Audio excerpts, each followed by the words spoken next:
پھر خوش آمدید۔ روایتی میڈیا پر ہم دیکھیں کہ جی مرکزی دھارے کی چند جو سیاسی جماعتیں ہیں، مذہبی جماعتیں، لسانی جماعتیں ہیں، اکثر و بیشتر وہی چھائی رہتی ہیں، لیکن بظاہر جو چھوٹی جماعتوں کی جو ہے ان کی اپنی حیثیت ہوتی ہے، ان کی شناخت ہوتی ہے۔ وہ انتخابات میں بے شک کامیاب نہ ہوں، لیکن ان میں سے چند یقیناً نوجوانوں کے جو ذہن اور دل جو ہیں وہ جیتتی آئی ہیں۔ یہ اور بات ہے کہ وہ نوجوان جب عملی زندگی میں شامل ہوتے ہیں تو انہی قوتوں سے ہاتھ ملا لیتے ہیں جن کی وہ بطور سیاسی کارکن مخالفت کرتے آئے تھے۔ اور یہ کہانی ہے ہمارے سندھ کی قوم پرست تنظیموں کی۔ ہم دیکھتے ہیں کہ جناب بلوچستان ہو، خیبر پختونخوا ہو، وہاں کی جو قوم پرست ہیں وہ اکثر و بیشتر مختلف حکومتوں میں شامل ہوتے رہتے ہیں، لیکن سندھ کے قوم پرستوں سے اقتدار کی ہما جو ہے ہمیشہ دور رہتی ہے، بہت دور۔ کیوں؟ اس کا جو ہے آج ہم کوشش کریں گے اس سوال کا جواب حاصل کر سکیں۔ ہمارے ساتھ موجود ہیں فون لائن پر، کاش اسٹوڈیو میں ہوتے یا اسکائپ پر ہوتے، ڈاکٹر قادر مکسی صاحب، سندھ ترقی پسند تنظیم کے تحریک کے جو ہیں چیئرمین ہیں۔ بہت شکریہ قادر مکسی صاحب اپنا قیمتی وقت دینے کا۔ وہ ہم دیکھتے ہیں جیسے میں نے اپنے ابھی ابتدائی کلمات میں کہا کہ جی بلوچستان اور خیبر پختونخوا کے جو قوم پرست ہیں وہ تو اکثر مرکزی دھارے میں بھی شامل ہوتے ہیں، انتخابات بھی جیتتے ہیں۔ کیا وجہ ہے کہ ہماری جو سندھ کی قوم پرست جماعتیں وہ انتخابی سیاست میں بہت پیچھے رہ جاتی ہیں جناب؟ جی اب مسئلہ یہ ہے کہ آپ بالکل صحیح آپ نے نشاندہی کی ہے سوال کی۔ بلوچستان اور پشتونخوا کی جو قوم پرست جماعتیں ہیں ان کا مسئلہ یہ ہے کہ وہ پہلی دفعہ جب پاکستان میں ون ووٹ کا اصول رائج ہوا تھا 1970 میں، تو وہ پہلے دن سے الیکشن میں شامل ہوئے تھے، الیکٹورل پالیٹکس میں۔ اور جب اس زمانے میں ایسٹ پاکستان کی طرف تو عوامی لیگ بہت مقبول جماعت تھی، ویسٹ پاکستان میں سندھ، بلوچستان اور پشتونخوا میں نیب کا ایک الائنس تھا نیشنل عوامی پارٹی کے حوالے سے۔ تو سارے جو قوم پرست رہنما تھے وہ نیب کے پلیٹ فارم سے الیکشن لڑے تھے، بلوچستان میں بھی جیت کر آئے تھے، پشتونخوا میں بھی جیت کر آئے تھے، لیکن سندھ میں سائیں جی ایم سید صاحب جو تھے وہ تنہا اپنی قومی اسمبلی کی سیٹ لڑے تھے اور وہ ہار گئے تھے۔ اس کے ہارنے کے بعد جو ہے وہ جی ایم سید صاحب جو تھے وہ سندھو دیش کے فلسفے پہ چلے گئے تھے اور قوم پرست سیاست کو پارلیمنٹ سے بالکل علیحدہ کر دیا تھا، جس وجہ سے بہت سالوں کا گیپ آ گیا۔ تو لوگوں کی جو ذہن سازی تھی کہ پارلیمانی سیاست جو ہے وہ صرف جاگیردار پارٹیاں جو بھی ہیں وفاقی پارٹیاں وہ سیاست میں حصہ کریں گی، اور قوم پرست سیاست جو ہے وہ صرف نعرے بازی کرے گی، جیل کھائیں گے اور جو قومی مسائل ہوں گے ان کے لیے جدوجہد کریں گے۔ تو اس گیپ کی وجہ سے آپ کو سندھ میں بہت بڑا خال مل رہا ہے کہ قوم پرست سیاست جو ہے وہ پارلیمانی سیاست یا الیکٹورل پالیٹکس میں ان کی جگہ نہ مل۔ اچھا، یہ تو آپ نے ایک اس کی ہمیں تشریح دی کہ جناب کیونکہ ہمیشہ سے انتخابی سیاست سے دور اور اتنا بڑا گیپ آ گیا۔ اس کو ایک اور بھی زاویے سے دیکھا جا سکتا ہے کہ جو سندھ کا ووٹر ہے، دیہی سندھ کا ووٹر ہے خصوصاً، اور ظاہر شہری سندھ کے بھی، وہ وفاق پرست رہے، انہوں نے ہمیشہ وفاقی جماعتوں کو ووٹ دیا۔ ٹھیک ہے، ایک چھوٹا سا جو ایک فرنج ایلیمنٹ ہے وہ تنظیموں کے ساتھ چلا جاتا ہے، قوم پرست تنظیموں کے ساتھ، جس میں نوجوان اکثر ہوتے ہیں، لیکن جو ایک مین اسٹریم سندھ ہے وہ وفاقی پارٹیوں کے ساتھ جاتا ہے۔ پیپلز پارٹی نہیں تو اس کی مخالف جی ڈی اے، جیسے کہ آپ نے فرمایا جاگیرداروں کی پارٹی ہے، ان کے پاس جا رہا ہوتا ہے۔ تو اس میں جو ہے لگتا ہے کیا قوم پرستوں نے ریڈ غلط کر رہے ہیں سچویشن کو؟ وہ جو سندھ کا ووٹر ہے وہ کچھ اور سوچ رہا ہے اور قوم پرست اپنے ریڈیکل نعروں کے ساتھ کوئی اور بات سوچ رہے ہیں؟ جی نہیں، اس میں یہ ہے کہ آپ دیکھیں گے کہ ہم نے بہت بڑا سیاست کو ماڈیفائی کیا۔ پہلی دفعہ یہ ہوا ہے کہ سندھ ترقی پسند پارٹی نے ہماری طرف سے ہم نے کہا کہ یہ قوم پرست جو انتہا لائن ہے کہ پاکستان کے وجود کو تسلیم نہیں کرنا یا سیپریشن کی سیاست کرنا، تو ہم نے تو 94 سے لے کر اس سیاست کو ترک کیا اور پارلیمانی سیاست کا راستہ اختیار کیا۔ تو باقی جو ہے قوم پرست جو صاحب حیثیت لوگ سارے جو ہیں، دیکھیں 50 سال کی گیپ کی وجہ سے جو درمیانی طبقے کے آبادگار ہیں یا لکھے پڑھے لوگ ہیں، انہوں نے اپنی الیکٹورل پالیٹکس میں وفاقی جماعتوں کے ساتھ ان کا رشتہ جڑ جاتا ہے، تو پھر ان سے علیحدہ ہونا بڑا مشکل ہوتا ہے۔ تو ابھی ہم نے جا کر لوگوں میں یہ سوجھ بوجھ پیدا کی ہے کہ اصل میں جو سندھ کے لوگوں کے مسائل ہیں وہ جاگیردار سیاست کی وجہ سے، نہ قوم پرست سیاست مسئلہ ہے نہ وفاقی سیاست مسئلہ ہے، یہ جاگیردار قیادت جو ہے جو جمہوریت کے نام پہ وفاقی سیاست پر قابض ہے اور جاگیرداروں کی سیاست میں مضبوط قبضہ اور حصے داری جو ہے، جس وجہ سے سندھ کے بہت بڑے سیاسی معاشی مسائل ہیں وہ حل نہیں ہو سکے، تو یہ بہت ضروری ہے کہ جاگیردار سیاست کو خیر بات کہا جائے اور مڈل کلاس سیاست جو ہے اس کو مضبوط کیا جائے۔ تو اب یہ بڑی آپ نے اہم بات کی قادر مقصد صاحب، آپ نے کہا جی متوسط طبقے کی سیاست کو مضبوط کرنا چاہیے۔ کیا وجہ ہے کہ پھر آپ جیسی تنظیمیں جو سندھ کے دیگر قوم پرست ہیں وہ شہری سندھ میں کیوں نہیں اپنے اتحادی تلاش کرتے؟ وہ کیا وجہ ہے کہ شہری سندھ سے گریز کرتے ہیں؟ ورنہ جو سمجھ میں آتی ہے ہماری بات کہ ہونا تو یہ چاہیے نا کہ شہری اور دیہی سندھ کے جو متوسط طبقے کے لوگ ہیں یا مطلب مزدور پیشہ ہیں، کسان ہیں، ان کو پھر طبقاتی بنیادوں پر ایک جماعت کا حصہ ہونا چاہیے کم از کم۔ بالکل صحیح ہے، آپ بالکل صحیح بات کر رہے ہیں۔ اب مسئلہ یہ ہے کہ دیکھیں شہروں میں جنرل ضیاء کے بعد جو ہے پولیٹیکل الیکٹرل پالیٹکس جو ہے وہ ایم کیو ایم کے ہاتھ میں چلی گئی تھی، تو جتنی بھی پرانی جو کمیونسٹ لیفٹ اورینٹڈ پارٹی تھی، مزدور کسان پارٹی ہے، ڈیموکریٹک پارٹی ہے، کمیونسٹ پارٹی تھی، وہ سارے کیڈر جو ہے وہ یا تو پیپلز پارٹی میں چلے گئے یا پھر ایم کیو ایم کی طرف ان کا رخ ہو گیا۔ اس وجہ سے وہ جو پروگریسو سیاست تھی اس کا بھی کراچی اور حیدرآباد جیسے اربن شہر ہیں اس میں جو ہے وہ بالکل ڈاؤن فال ہوا ہے۔ تو اب جو ایم کیو ایم کی سیاست تھی وہ بالکل انتہا کو چھو رہی تھی کہ بھائی نسل پرستی کی سیاست کرنا، اور پھر اس میں مار دھاڑ کا مسئلہ تھا۔ پھر ایم کیو ایم نے مشرف کے آنے کے بعد جو وہ ایم کیو ایم معاہد سیاست سے نکل کر متحدہ کی سیاست میں آئے،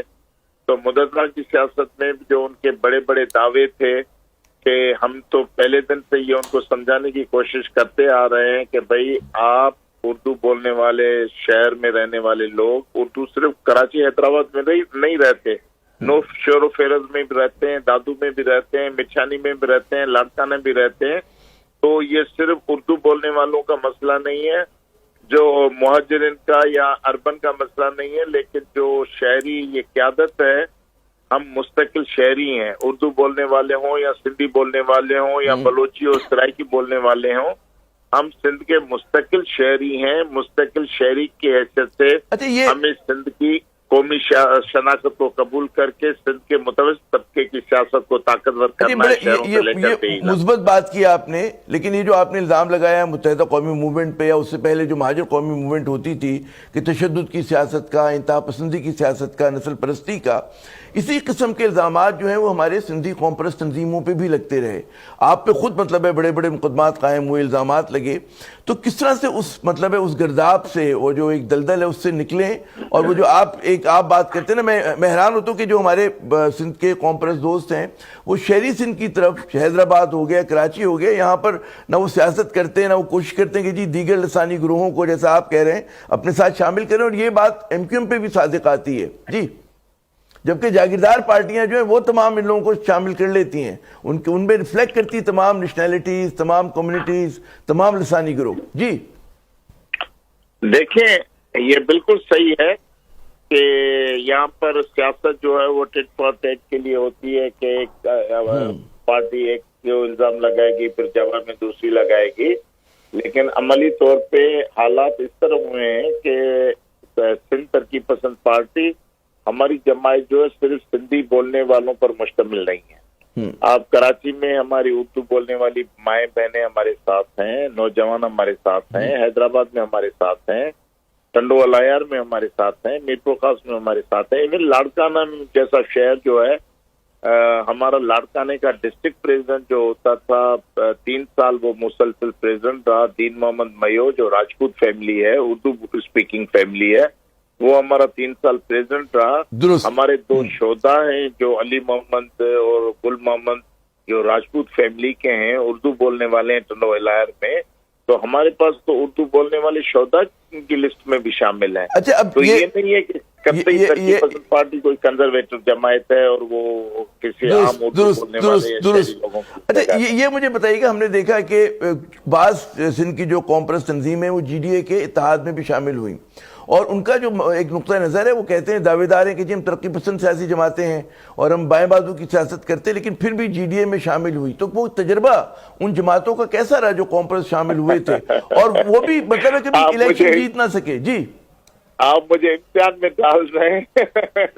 بھئی امتحان سے تو کامریڈ گزرتے رہتے ہیں نا، کوئی بڑی بات نہیں ہے۔ جی ڈی اے جو ہے ایک اپوزیشن کی جماعت اتحاد ہے، یہ ایک جماعت نہیں ہے، لیکن یہ اتحاد الائنس ہے جس میں جو پروگریسو نیشنلسٹ لوگ ہیں، مثلا ایاز لطیف علیجو صاحب ہیں یا سید زین شاہ جلال محمد شاہ کی جماعت ہے، وہ بھی اس میں شامل ہیں، اور انڈیویجول جو ہیں ذوالفقار مرزا صاحب ہیں، صفدر عباسی صاحب ہیں، وہ سارے لوگ شامل ہیں۔ تو اب جو کیونکہ الیکشن میں چل رہے ہیں، اب لوگوں کو اپنے اپنے تجربے کرنے ہیں۔ میں واحد سندھ میں سندھی مڈل کلاس سیاست کا نمائندہ ہوں کہ میں اپنے پارٹی پلیٹ فارم سے الیکشن لڑ رہا ہوں۔ یہ ہے کہ مشترکہ اپوزیشن کی صورتحال ہے سندھ میں کہ پیپلز پارٹی کے خلاف جو متحدہ اپوزیشن ہے، جس میں جی ڈی اے بھی ہے، جس میں جے یو آئی بھی ہے، جس میں مسلم لیگ نواز بھی ہے، تو ہم جماعتیں جو ہیں ایک دوسرے کو سپورٹ کر رہے ہیں۔ پیپلز پارٹی کی 15 سالہ بے رحمانہ جو سیاست رہی ہے یا لوٹ کھسوٹ رہی ہے۔ اچھا، میں پیپلز پارٹی کی سیاست پر آتا ہوں، آپ سے پوچھتا ہوں، لیکن مجھے یہ بتائیے کہ خود آپ کا ذاتی طور پر انتخابات کا تجربہ کیسا رہا اور اس مرتبہ کیا امیدیں ہیں آپ کے بقول کے جی کہ میں سیاست کر رہا ہوں؟ جی سلسلہ یہ ہے آپ پی ایس وہ ٹنڈو محمد خان سے پی ایس 67 کے آپ امیدوار ہیں۔ جی جی جی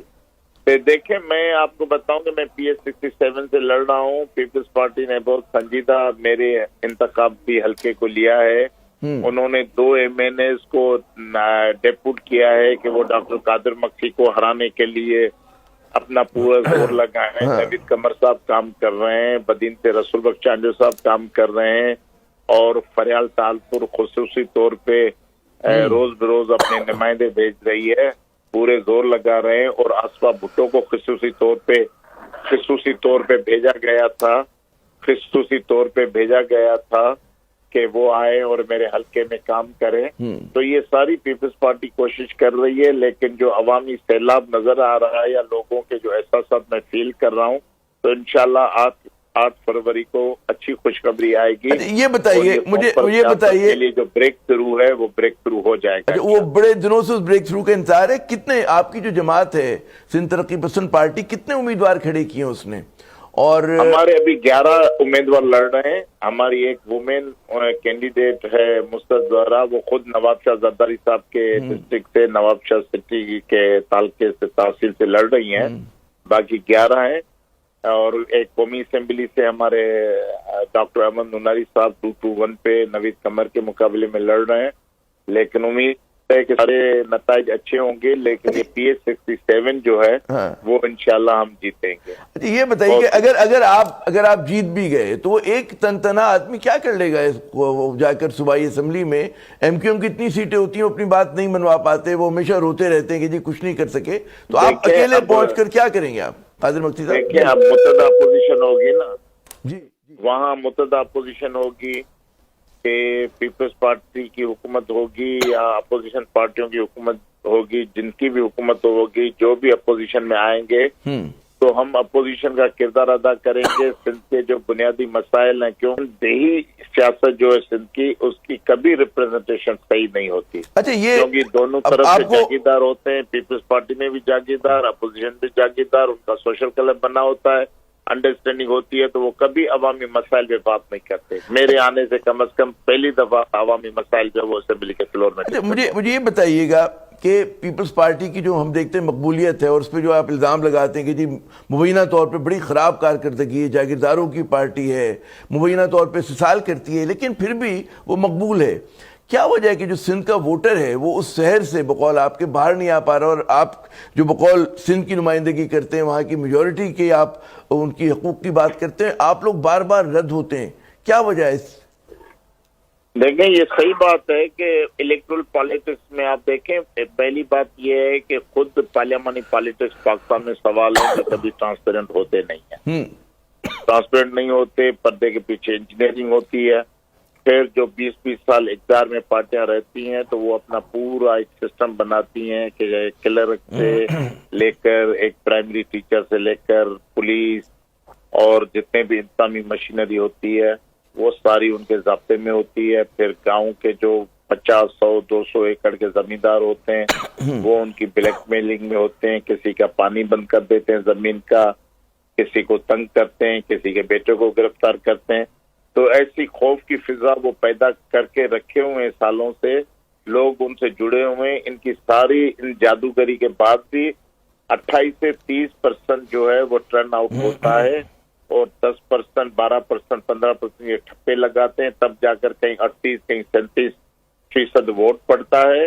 باقی جو ہے 60% جو اکثریت ہے وہ لوگ الیکشن میں ووٹ دینے نہیں جاتے, وہ اتنے اس سسٹم سے تنگ ہیں, ان کی موقع پرستی سے اتنے تنگ ہیں. ڈاکٹر قادر مکسی کوشش صاحب کر رہے ہیں کہ یہ جو ٹرن آؤٹ بڑھائیں, جو میری کانسٹیٹوئنسی ہے اس میں ہم ٹرن آؤٹ بڑھائیں, اور انشاءاللہ ہماری کوشش ہوگی کہ یہ سب سے بڑا